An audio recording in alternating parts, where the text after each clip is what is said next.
entre vosotros? ¿No es de vuestras pasiones las cuales combaten en vuestros miembros? Codiciáis y no tenéis, matáis y ardéis de envidia y no podéis alcanzar. Combatís y lucháis, pero no tenéis lo que deseáis, porque no pedís. Pedís y no recibís, porque pedís mal para gastar en vuestros deleites. Oh almas adúlteras, ¿no sabéis que la amistad del mundo es enemistad contra Dios? Cualquiera pues que quiera ser amigo del mundo se constituye enemigo de Dios. ¿O pensáis que la Escritura dice en vano, el Espíritu que Él ha hecho morar en nosotros nos anhela celosamente? Les pido me acompañen orando una vez más. Padre Celestial, yo doy muchas gracias por cuán bueno eres en nuestras vidas. Señor, yo te pido que tú nos ayudes a tener una vida de oración. Señor, que nosotros podamos estar considerando la oración como algo importante en nuestras vidas, dándole el tiempo y la relevancia que realmente se merece. El tener una comunicación eficaz, constante, contigo es fundamental para la vida de cualquier creyente, Señor. Démosle el peso a la oración, Señor, es lo que nosotros te pedimos.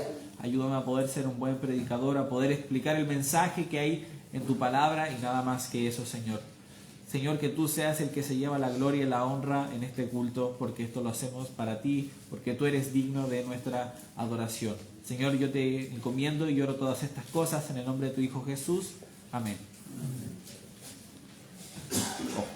Perdón, me acabo de acordar algo que no tenía que haber hecho y lo hice. Ok, vamos a Santiago 4 y como les decía, el libro de Santiago es un libro bien interesante. Algunos le llaman como el Proverbios del Nuevo Testamento y tiene mucho sentido ese nombre, está lleno de sabiduría. Y estuve leyendo algunos comentarios, estuve leyendo algunos autores que hablaban acerca del libro de Santiago. Algunas cosas muy interesantes se mencionan, por ejemplo, el nombre como completo de la epístola es la epístola universal de Santiago. Entonces no iba dirigido a una iglesia como por ejemplo la carta a los Gálatas o a un grupo de iglesias. No iba dirigido por ejemplo como a las iglesias en Éfeso, sino que esta carta iba dirigida a la cristiandad. Y si nosotros prestamos un poquito más de atención a los judíos que habían sido repartidos. Y ¿quién fue Santiago? Si nosotros estudiamos, hay varios teólogos que nos explican un poco de quién podría haber sido. Y la idea más popular en el mundo cristiano es que era el medio hermano de Jesús y que muy posiblemente él no fue creyente en su vida, pero después de la muerte de Jesús, su resurrección y después las enseñanzas que vinieron de parte de sus apóstoles y de Pablo, él se hizo creyente.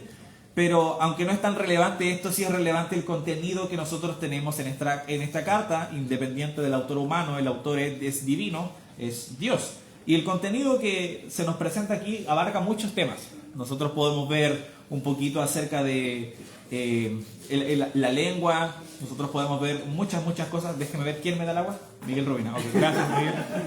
Los que no entendieron, una vez vino Miguel y le dije, gracias Santo, y todos quedaron así como, hubo un silencio y era porque yo vi a alguien flaquito de rojo y dije, debe ser... No, perdón, gracias Miguel. Y en esta carta nosotros encontramos grandes temas, mucho, sobre todo también la importancia de las obras en la vida cristiana. ¿Sabes algo? La salvación no es por obras. Sin embargo, que la salvación sea por fe, por gracia, por medio de la fe, por medio de creer en el sacrificio que hizo Jesús, no significa que nosotros debamos vivir vidas sentados calentando sillas en una iglesia, si entiendes a lo que me refiero. Significa todo lo contrario. Como la salvación es por gracia, por medio de la fe, Dios desea que nosotros andemos en buenas obras. Y de eso, por ejemplo, nos habla también el libro de Santiago. Habla de la acepción de personas. Pero si yo tuviera que... esto no lo encontré en un estudio o en un comentario, es la deducción que por lo menos yo llego al leer esto, es de que el libro de Santiago habla de cómo nosotros combatimos con la mundanalidad. Y son varios, cada tema es un aspecto de la mundanalidad si te pones a pensarlo. Por ejemplo, la lengua. Cuando nosotros utilizamos nuestra lengua para cosas que no corresponden, para hacer daño a otros, para que salgan palabras corrompidas de nuestra boca. El libro de Santiago habla muy mal en contra de eso. Y eso es por nuestra carnalidad. De hecho, el capítulo 1 habla mucho de este tema. Habla de la tentación. ¿Y sabes qué? Dios no tienta a nadie. Recuerdo haber leído hace mucho tiempo un libro, quizás recordarán esta ilustración porque para mí es muy buena, que el libro se llamaba El principio de la pureza y hablaba un poco de la pureza que uno debe tener. Y en él daba un ejemplo, hablaba de un marido que había sido infiel a su esposa y lo estaba conversando con un compañero de trabajo. Y cuando llegó donde su compañero de trabajo, lo primero que le dijo era que estaba enojado con Dios. Y su compañero de trabajo le dice, ¿por qué? Si le fuiste infiel a tu esposa, Dios debería estar enojado contigo. Dice, no, pero es que yo oré a Dios para que esto se detuviera y yo aún así terminé cayendo. Y él daba el ejemplo donde tomaba un lápiz, yo tengo aquí un lápiz muy bonito que me traje de Oklahoma, y él decía, empezaba a orar, Señor, por favor, que este lápiz no se caiga, que este lápiz no se caiga, y eventualmente se caía. Y hablaba un poquito acerca de cómo las tentaciones que nosotros enfrentamos no vienen de parte de Dios. Somos tentados por nuestras propias concupiscencias, que son nuestros deseos desordenados. Esa naturaleza pecaminosa que está en nuestro cuerpo y que a pesar de ser salvos, seguimos batallando con ella. Ahora, nosotros tenemos victoria sobre el pecado. Nosotros no tenemos que pecar si hemos sido salvos. Tenemos la capacidad de decidir obedecer a Cristo, gracias al Espíritu Santo que mora en nosotros. Y hay otros temas también que se tratan. Habíamos visto la acepción de personas. En el capítulo 5 se habla de los ricos y muy posiblemente estas personas que amaban las riquezas. Y el amor a las riquezas en muchas partes de la Biblia nosotros vemos que es altamente criticado. El ser rico en sí mismo no es algo malo. Pero cuando tú amas las riquezas, cuando tu objetivo es enriquecerte, cuando tú eres avaricioso, que según la definición de avaricioso, es juntar riquezas con el fin de atesorarlas, así como este monito chiquitito del Señor de los Anillos que dice que es precioso y agarra su anillo. Si tú eres así con las riquezas, hay algo mal. De hecho, en el libro de 1 Timoteo nos dice que raíz de todos los males es el amor al dinero. Entonces, todos estos temas que tú ves en el libro de Santiago pueden ser englobados como carnalidad, algún aspecto de nuestra carnalidad. Y esto se ve mucho más en el capítulo 4, y es donde nosotros estábamos leyendo. De hecho, en el versículo 1 nosotros podríamos describir las cosas terribles que se mencionan como carnalidad. Dice, ¿de dónde vienen las guerras y los pleitos entre vosotros? ¿No es de vuestras pasiones las cuales combaten en vuestros miembros? Entonces está hablando, ¿de dónde vienen estos problemas que tú ves en la sociedad? ¿No vienen de los propios deseos carnales de ustedes? Las pasiones, dice, que están en vuestros miembros. Y de hecho, ¿por qué hace esta pregunta aquí? Recordemos de que los capítulos y versículos no estaban en los textos originales, ¿no? Sino que son maneras más sencillas de dividir para que nosotros podamos memorizar. Imagínate tener un libro gigante como el libro de Isaías y recordar algún versículo y tener que buscarlo en el libro completo. Sería más difícil, pero si tienes capítulos, versículos, es mucho más sencillo de memorizar, de estudiar y de localizar. Entonces, entendiendo esto, si nosotros vemos los versículos anteriores, hay un pensamiento que se seguía. En el versículo 13 del capítulo 3 dice, ¿quién es sabio y entendido entre vosotros? Muestre por la buena conducta sus obras en sabia mansedumbre. Pero si tenéis celos amargos y contención en vuestro corazón, no os jactéis ni mintáis contra la verdad, porque esta sabiduría no es la que desciende de lo alto, sino terrenal, animal, diabólica. Entonces, ¿qué pasa? Tú y yo muchas veces vamos a hacer lo que a Dios le desagrada. Son cosas que sabemos que están mal. Y una de nuestras actitudes a veces va a ser la de echar la culpa a Dios. De hecho, lo podemos ver en el principio, en Génesis. Cuando Adán y Eva pecaron, ¿cuál fue la reacción de Adán? No, la mujer que tú me diste. Ella me dio de comer. Entonces, Dios, es tu culpa porque me diste una mala compañera. Pero si nosotros leímos, no, Eva era su ayuda idónea. Entonces Dios no cometió el error. Adán fue el que voluntariamente decidió desobedecer a Dios, habiendo escuchado las instrucciones que Dios claramente les había dado y las advertencias y las consecuencias que vendrían de comer de ese árbol. Pero está en nosotros ese instinto, ¿no? De deshacernos de la culpa, de creer que somos inocentes. Y aquí este versículo ataca eso. Dice, si tenéis celos amargos y contención en vuestro corazón, dice, esta sabiduría no es la que desciende de lo alto, sino terrenal, animal, diabólica. Porque donde hay celos y contención, allí hay perturbación y toda obra perversa. Nada de esto está relacionado con lo que Dios desea y quiere. Si tú tienes estos deseos de hacer lo malo, si tú tienes tentación en tu vida a cometer algo que tú sabes que está mal, eso jamás viene de parte de Dios. Y es lo que está atacando este versículo. Si hay algún conocimiento, una sabiduría que tú consideras y el mundo considera una buena idea, pero Dios considera una mala idea, no viene de Dios. Y el versículo 17 hace la separación, dice, pero la sabiduría que es de lo alto es primeramente pura. Entonces inmediatamente nos deshacemos de cualquier pecado. El pecado no puede estar dentro de las cosas, o dentro de la sabiduría que contiene Dios. Si tú lees el libro de Proverbios, en ningún momento vas a encontrar un proverbio que te diga tienes que hacer esto y pecar, desobedecer a Dios. Suena quizás un poquito exagerado, pero eso está refiriendo. Dios en ningún momento va a haber algo imperfecto. Su sabiduría es primeramente pura. Después nos dice pacífica, amable, benigna, llena de misericordia. Y es muy contrasta mucho con lo que dice el versículo 1. El versículo 1 empieza, ¿de dónde vienen las guerras y los pleitos? Bueno, ya sabemos, no de la sabiduría que viene de lo alto, porque es pacífica, es buena, sin incertidumbre ni hipocresía, dice el 18, y el fruto de justicia se siembra en paz para aquellos que hacen la paz. Nuevamente vemos paz. Pero entonces, ¿de dónde vienen estos conflictos? Y ahí nosotros de inmediatamente podemos decir, no vienen de parte de Dios, sino que dice en el versículo, al final del versículo 1, es de vuestros miembros. Dice, vuestras pasiones las cuales combaten en vuestros miembros. Codiciáis y no tenéis, matáis y ardéis de envidia y no podéis alcanzar. Combatís y lucháis, pero no tenéis lo que deseáis porque no pedís. Entonces nosotros vemos de que muchas veces por nuestros propios deseos nosotros estamos luchando y batallando con otras personas. Y quizás lo has notado, de que nuestro mismo sistema muchas veces así funciona. Nosotros a lo mejor, tú vas a hacer un trámite, voy a colocar un ejemplo, la notaría. Yo creo que aquí muchos de aquí, sobre todo adultos, han tenido que ir a la notaría. Y a lo mejor las cosas no funcionan si tú no te empiezas a quejar. Si tú no te empiezas ¿Por qué? Porque nuestro propio sistema nos está incentivando al conflicto, a poder estar luchando para obtener las cosas. A que si tú no te quejas, a que si tú no alzas la voz y no estás peleando con alguien, las cosas no funcionan como deberían funcionar. Entonces, una actitud así viene de la sabiduría de lo alto o viene de esta sabiduría terrenal, animal o diabólica, claramente de la segunda. No es lo que Dios desea para nosotros. De hecho, nosotros vemos en varias ocasiones que Dios no quiere esto de nosotros. No quiere que tú puedas suplir tus necesidades o puedes buscar lo que tú deseas. No quiere que lo hagas a través de conflictos, de pleitos, de tener que pisotear a otro, de tener que estar tratando de aprovecharse de otras personas. Todo lo contrario. Si nosotros vemos cuáles son las características que Dios desea en nuestras vidas, las podemos, por ejemplo, si me pueden acompañar brevemente, guardando su lugar en Santiago, a primera de Timoteo, vamos a ir al capítulo 3. Todavía no llegamos a lo que Dios quiere de nosotros.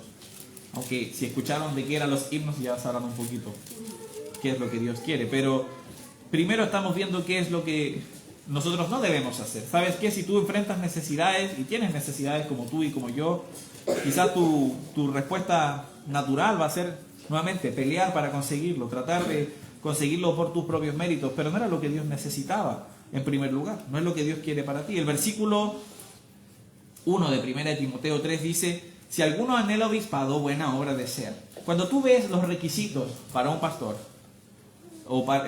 no quiere decir de que estas son las características que solo un pastor debe tener. Todo cristiano debería tener las características que se leen aquí, pero sobre todo alguien que va a estar sirviendo en el obispado, es decir, en el pastorado. Y nosotros por eso podemos tomar estas características y no decir, no soy pastor, no me aplica. No se trata de eso. Si tú eres pastor, sobre todo deberías tener estas cosas. Pero si no, igual son características que Dios desea en sus hijos.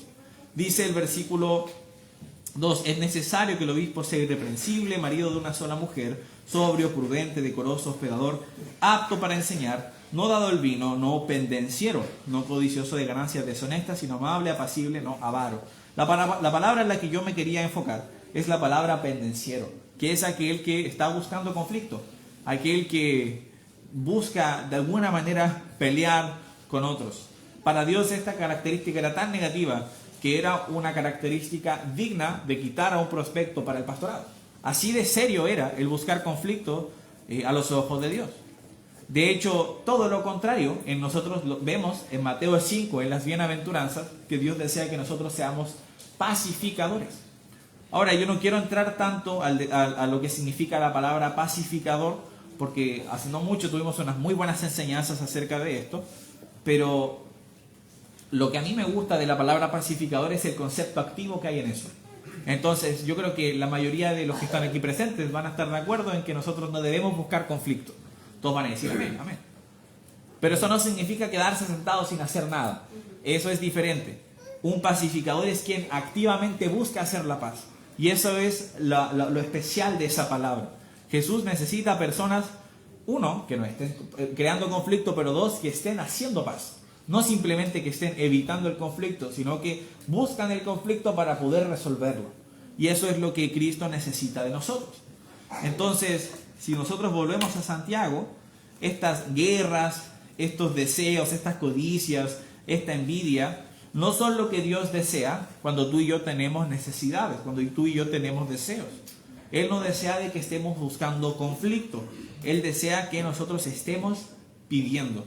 Eso es lo que Él desea de nosotros. Dice que no combatís y lucháis, pero no tenéis lo que deseáis, porque no pedís. Creo que muchas veces nosotros no podemos ser capaces de dimensionar cuán maravilloso es que el Dios creador de todo el universo se preocupe de nuestras oraciones más pequeñas, desde las cosas más ínfimas e insignificantes. Dios tiene preocupación de esas cosas. Yo pienso a veces, cuando tengo que orar a Dios, tengo por ejemplo un examen. Digo, tengo un examen, voy a orar a Dios. Y luego pienso, pensar que el creador del universo, que quizás mi examen es de química y Él creó todas las cosas que ven en la química, pero Él aún así está preocupado para poder darme paz, calma y fructificar las horas de estudio que tuve para ayudarme en ese examen. Dios se preocupa de cada una de las cosas, por más insignificantes y pequeñas que sean. Acompáñenme por favor a Mateo 6. Cuando Pastor dijo, leamos versículos, dije que nadie lea por favor. Quiero que lo leamos cuando estoy yo. Mateo capítulo 6. ¿Sabes qué? Jesús enseñaba a multitudes, pero muy posiblemente, yo había leído esto en el comentario de un autor y me pareció que tenía mucho sentido, de que muy posiblemente él lo que hacía era enseñar principalmente a sus discípulos y todas las multitudes escuchaban, a veces. Por ejemplo, cuando hablaba del afán y la ansiedad, a mí no me hubiera sorprendido de que Jesús hubiera escuchado dentro de sus mismos discípulos, hoy ¿qué comeremos? ¿Y qué beberemos? Muy posiblemente eran preguntas muy válidas, reconociendo de que muchos de esos discípulos dejaron sus trabajos para seguir a Jesús. Y bueno, nosotros sabemos la historia completa y en ningún momento a ninguno de los discípulos se nos menciona que les haya faltado algo. Jesús proveyó para cada una de sus necesidades, pero además les dio esta tranquilidad espiritual. Estamos en Mateo 6, el versículo 25 dice: por tanto os digo, no os afanéis por vuestra vida, que habéis de comer o que habéis de beber, ni por vuestro cuerpo, que habéis de vestir. ¿No es la vida más que el alimento y el cuerpo más que el vestido? Mirad las aves del cielo, que no siembran ni ciegan, ni recogen graneros, y vuestro Padre Celestial las alimenta.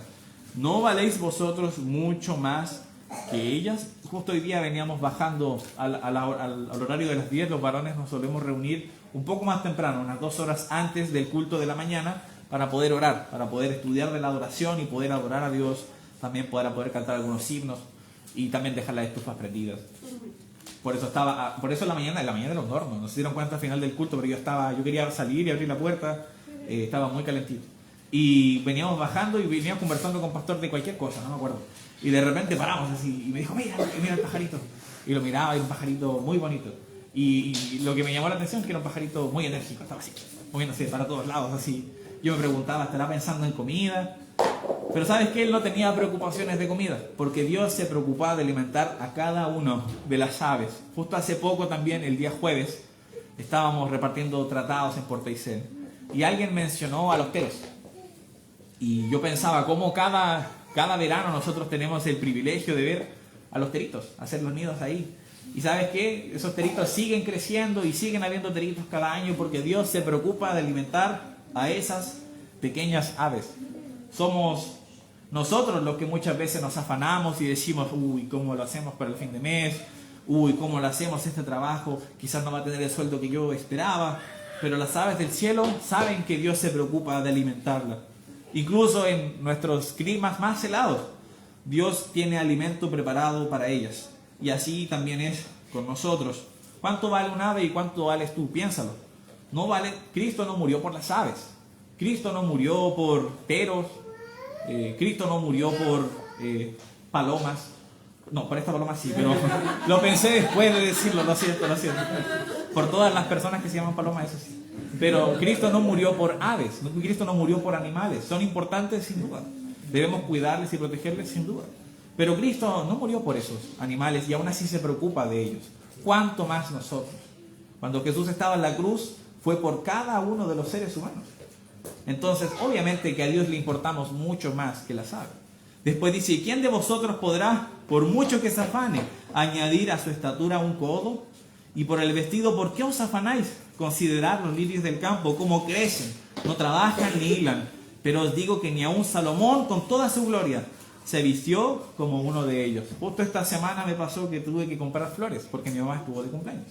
Y yo tuve la mala idea, casi lo hago, de comprar flores falsas, casi lo hago. Perdón, sé que no se hace, pero estaba todo cerrado y no tenía tiempo y fue un día muy loco. Y yo dije, no sé cómo lo voy a hacer para poder comprar las flores. Y vi un paquete de rosas como de goma eva y dije, ya voy a llevar eso. Y después dije, ya, pero igual voy a ir a ver, a lo mejor esta florería sí está abierta, porque yo no conozco muchas, yo conozco 2 nomás. Y fui a la segunda y estaba con las luces prendidas, pero cerrada. Y igual toqué, dije, voy a ver qué pasa. Y ahí me abrieron, me atendieron, me hicieron un ramo y me dieron lirios. También había lirios en el ramo y son preciosos. Yo dije, menos mal, no llegué con flores falsas, no sé cómo habría reaccionado mi mamá, se habría burlado de mí, no lo sé. Pero la belleza de las flores, wow, increíble, maravillosa. Y la gente se preocupa de su aspecto. Todo el mundo se preocupa de peinarse, de vestirse, pero las flores es algo realmente que te deja sin aliento. Maravillosa es la creación de nuestro Señor. El versículo 30 sigue y dice, y si la hierba del campo que es hoy y mañana se echa al horno, Dios la viste así, ¿no hará mucho más a vosotros, hombres de poca fe? No os afanéis pues diciendo, ¿qué comeremos, o qué beberemos, o qué vestiremos? Porque los gentiles buscan todas estas cosas, pero vuestro Padre Celestial sabe que tenéis necesidad de todas estas cosas. Mas buscad primeramente el reino de Dios y su justicia, y todas estas cosas os serán añadidas. Siempre es bueno recordar de que todas las promesas de Dios son promesas de Dios. Entonces, así como tú lees de que si yo confieso con mi boca que Jesús es el Señor y creo en mi corazón que Dios le levantó de los muertos, voy a ser salvo, y tú confías con todo tu corazón en esa promesa, eres salvo. Deberías confiar también en esta promesa. Si tú buscas primeramente su reino y su justicia, Él se preocupa de añadir las cosas que son necesarias. Entonces, si hay necesidades básicas, pídelas. No trates de hacer malabares económicos y que cuando no te quede ninguna opción y no ves cómo alimentar a nadie, no sabes cómo comprar ropa para el invierno, ahí recién se te ocurre orar. No, debería hacerlo primero. Dios sabe las cosas que tienen necesidad. Y Él está básicamente como esperando que digas, ora, yo te las voy a dar, pero ora. Él sabe todo lo que tú y yo le queremos decir en la oración, pero Él desea que nos acerquemos con humildad. Muchas veces cuando tú y yo no oramos es por soberbia. Es porque decimos, yo puedo solucionar esto. A lo mejor eres el esposo y dices, no, yo soy el esposo, yo voy a proveer, yo puedo solucionar esto solo, no necesito que me ayude nadie. No, necesitas que Dios te ayude. Acércate a Él con un corazón humilde, con la cabeza agachada y ora, y Él va a responder tu oración. Acompáñenme nuevamente al libro de Santiago. Sigamos leyendo, por favor. El problema que estaba enfrentando las personas o los creyentes de esa época era entonces esta carnalidad en muchos aspectos, en particular que no estaban pidiendo. Después el versículo 3 dice, pedís y no recibís porque pedís mal, para gastar en vuestros deleites. Una mente corrupta no es capaz de pedir conforme a lo que Dios desea. Cuando tú y yo tenemos una mente que está corrompida por los deseos y nuestras intenciones mundanales, entonces Dios no va a responder nuestra oración porque no vamos a pedir cosas que a Él le agraden. Acompáñame por favor a Romanos capítulo 12, el versículo 2.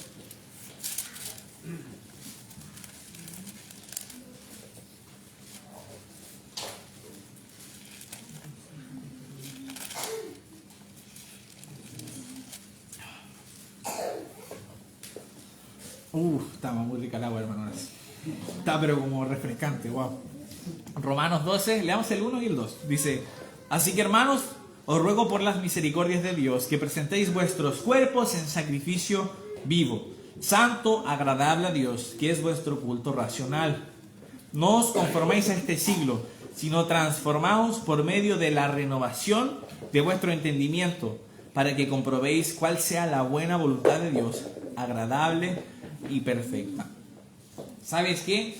Yo deseo que muchas personas puedan escuchar de Cristo, pero a veces hay una especie de filosofía de que nosotros tenemos que adaptarnos a cómo son ellos para poder ganarles a Cristo. Y hay hasta un cierto límite. Y es cierto de que, por ejemplo, si tú fueras un misionero en una zona donde no se come, por ejemplo, vas a la India y no se come vacas, no sería bueno que tú comas carne de vacas. ¿Por qué? Más que nada para poder acercarte a ellos. Si tú, por ejemplo, lees la biografía del misionero Hudson Taylor, él antes de ir a China se preparó y comía por meses antes de ir lo que iba a comer allá en China para prepararse. Él sabía el lenguaje, incluso se vestía como ellos y lucía como un chino, para que las personas que estuvieran allá pudieran acercarse a él de manera más sencilla. Sin embargo, hay límites. Si para acercarme a un lugar tengo que desobedecer a Dios, ¿debería hacerlo? No, no debería hacerlo. Entonces, este versículo nos habla de que no nos debemos conformar a este siglo. Muy posiblemente van a haber filosofías, enseñanzas en este mundo que van a contradecir lo que la Biblia dice. Yo sé que pueden muchas de esas estar cruzando tu mente ahora mismo. Y lo que Dios quiere es que tú no las adaptes con el fin de parecer más agradable a otros. Nosotros no debemos conformarnos a este siglo. De hecho, muchas veces que nosotros seamos diferentes marca la diferencia. La gente, al ver que tú no te alineas con los estándares mundanales, va a hacer que resaltes, va a hacer que ellos noten en ti algo diferente. De hecho dice, no te conformes a este siglo, sino transformaos por medio de la renovación de vuestro entendimiento. Está hablando de la mente. Nosotros debemos cambiar nuestra manera de pensar. Si nosotros seguimos pensando de una manera secular y mundanal, es muy difícil de que nosotros podamos agradar a Dios. Cuando tú estés pidiendo cosas a Dios, vas a estar pidiendo cosas que no le agradan. De hecho, tú y yo tenemos necesidades espirituales que necesitan ser saciadas por Dios, pero que probablemente van a estar opacadas por necesidades carnales, las cuales Dios no va a responder, y tus oraciones van a ser ineficaces. Acompáñame brevemente al libro de Salmo. Bueno, vamos a ir al Salmo 139. Vamos a leer el Salmo 139. Y vamos a leer el versículo 1. Salmo 139.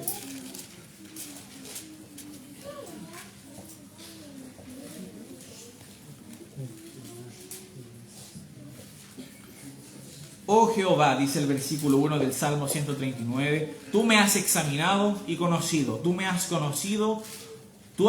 has conocido mi sentarme y mi levantarme, has entendido desde lejos mis pensamientos, has escudriñado mi andar y mi reposo, y todos mis caminos te son conocidos. Muchas veces cuando tú y yo pedimos algo a Dios que no le agrada, tú sabes que Dios no quiere que estés pidiendo eso. Muchas veces nosotros somos capaces de engañarnos a nosotros mismos, de disfrazarlo. No, pero Dios entiende por qué estoy pidiendo esto. ¿Sabes qué? Puede que engañes a tu esposa, a tu esposo, a tu familia, a toda la iglesia, incluso al pastor, pero no puedes engañar a Dios. Dios conoce tus pensamientos, Dios entiende las intenciones que hay en tu corazón. Y es por eso de que cuando tú vas a acercarte a Él en oración, no te guíes por sentimientos, guíate por las convicciones que encuentras aquí en la Biblia. Vas a tener necesidades espirituales que Dios sabe que tú tienes y debes pedir por eso. Si tú estás batallando con algún pecado, acércate a Dios y ora de manera sincera. Acércate a Él y pide por eso. ¿Cuándo fue la última vez que tú pediste por algo así? Muchas veces nuestras peticiones son tan superficiales. No hay nada malo, obviamente, como les mencionaba, en pedir por las cosas materiales. De hecho, acabamos de leer un pasaje entero en Mateo donde habla de eso, de pedir, de confiar en Dios, de pedir a Dios y de cómo Él se preocupa de nuestras necesidades físicas. Entonces no hay algo malo en eso. Pero la vida va mucho más allá de qué comemos y qué vestimos. Nuestra vida espiritual es aún más importante que nuestro bienestar físico. Pero muchas veces nuestras necesidades espirituales, pedir a Dios, como lo decían algunos de sus discípulos, aumentar su fe, por ejemplo, pedir por las batallas espirituales que enfrentamos, muchas veces son una porción muy pequeña de nuestra oración diaria, si es que estamos orando, como habíamos visto en el primer punto. Es importante de que tú puedas, como leíamos en el versículo 2 de Romanos 12, transformar tu entendimiento a un entendimiento similar al de Cristo. Volvamos a Romanos 12, por favor. Romanos 12.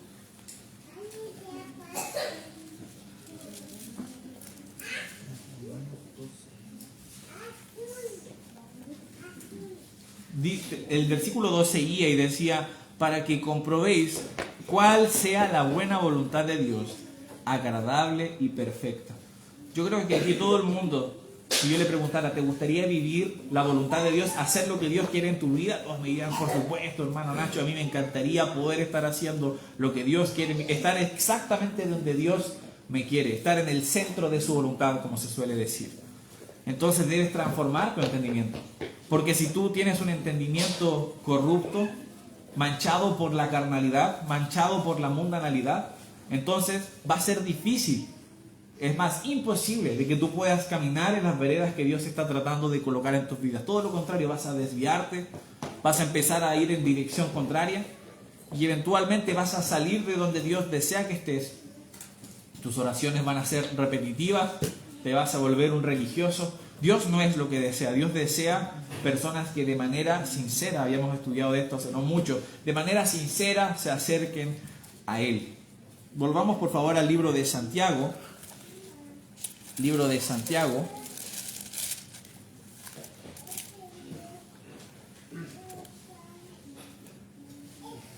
El versículo 4 dice, oh almas adúlteras. La palabra adulterio significa infidelidad. Y tú puedes notar en esta frase de que los cristianos a los que se le estaba hablando en este momento estaban siendo infieles con Dios.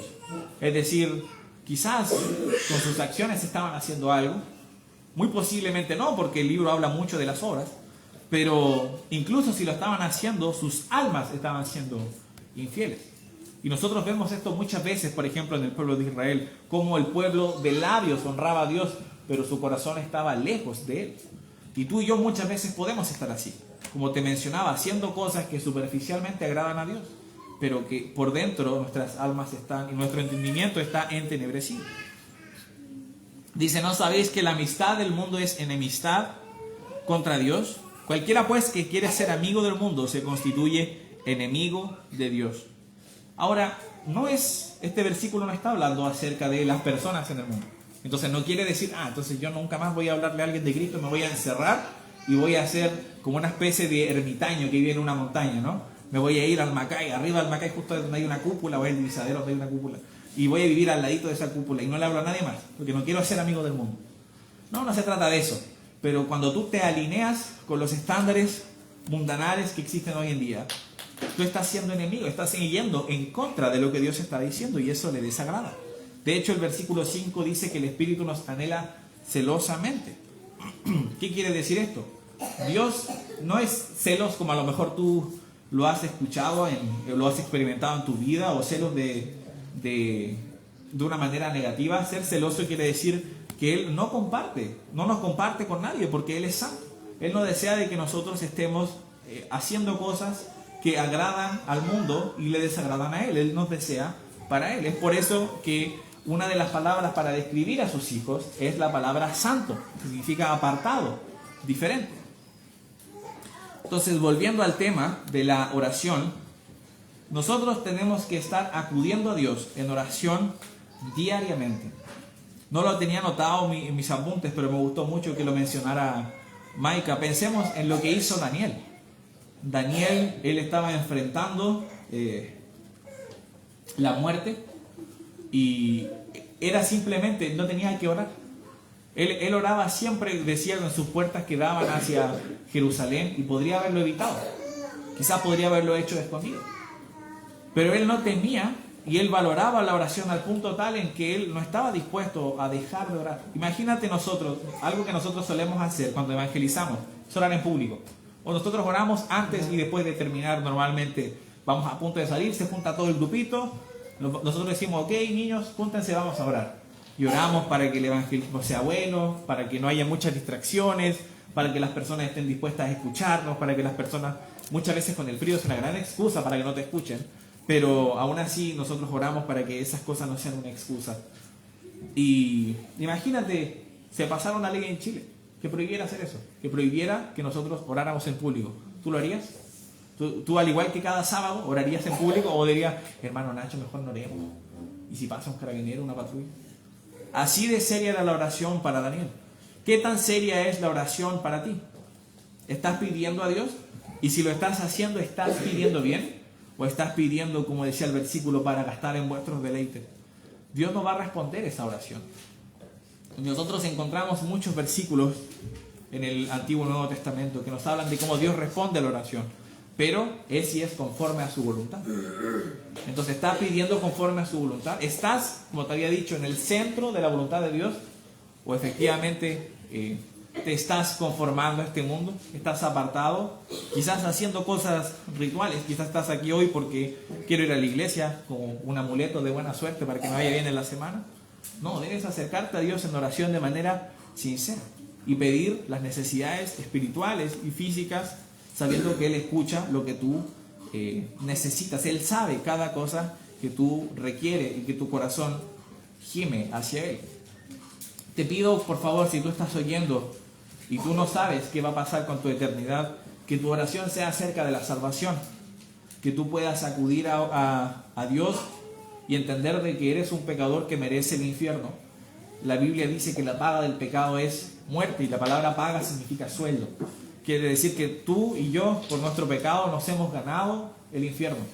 Pero la dádiva de Dios, el versículo sigue en Romanos 3, dice más, la dádiva de Dios es vida eterna en Cristo Jesús, Señor nuestro. A diferencia del sueldo que tú y yo nos lo ganamos, la salvación es un regalo que no nos ganamos. La salvación es un regalo que Dios por su amor entrega por medio de la muerte, sepultura y resurrección de Jesús. Somos comprados por la sangre que Él derramó en esa cruz y tenemos victoria sobre la muerte porque Jesús resucitó al tercer día. Si tú no tienes esa seguridad, toma la decisión hoy. Ora a Dios y que tu oración sea esa. Si tú ya tienes esa certeza, evalúa tu vida de oración. ¿Estás orando lo suficiente? ¿Estás acudiendo a Dios por tus necesidades? Y después evalúa cómo es tu oración. ¿Qué le estoy pidiendo a Dios? A lo mejor voy a dar un ejemplo un poquito más cómico. Tú dices, salió la nueva Switch 2. Quiero pedir, Dios, dame la Switch 2, la nueva consola, la más bacán. Sé que suena ridículo, pero sabes que muchas veces nuestras oraciones son así de superficial. Son cosas que no necesitamos, son cosas que nos van a traer placer momentáneo. No son cosas importantes. Acude a Dios por las batallas espirituales que tienes. Acude a Dios por ayuda en tu matrimonio, por ayuda en la crianza de hijos. Pide ayuda a Dios para tomar decisiones importantes. Pregunta a Dios cómo puedes estar sirviendo en tu iglesia local. Hay tantas cosas por las que podemos pedir. Es bueno que tengamos una vida activa de oración. Les pido que me acompañen.